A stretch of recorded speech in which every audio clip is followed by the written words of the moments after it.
Today we're going to cover the current status of the Indiana Greening the Government contract, also known as ING.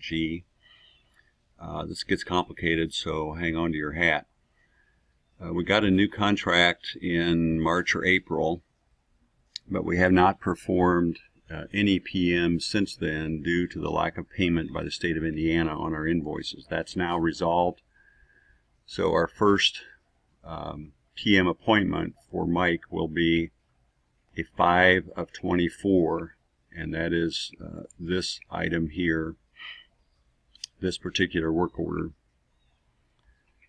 And the nature of this contract is that not all the services we perform in total can be billed each month. So for August, these are the services that we can bill.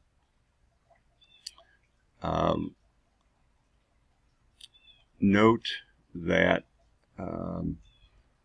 there is a PDF attached to this work order that shows the exact amounts that we're allowed to charge each month, and Connie has laid this out nicely.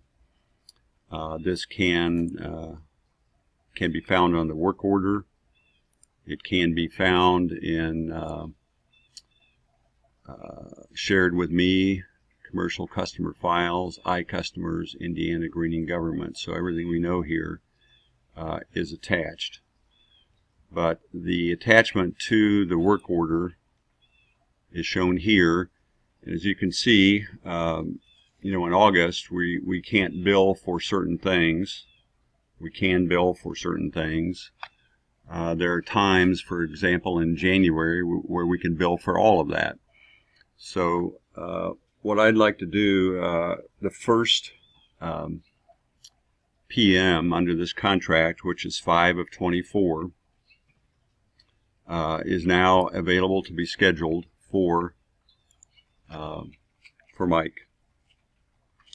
So James, go ahead and do that. What I'd like to do is, going forward, I would like to construct these work orders at least for a few months until we make sure that the state accepts what we're doing here. The way I've set this up is I've got a master template, and this master template has all of the services. So these are all of the things that we could potentially charge them for.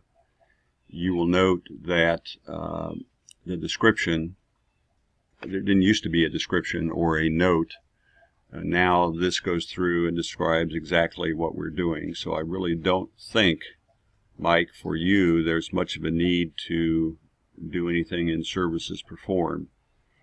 This is all pretty well laid out here.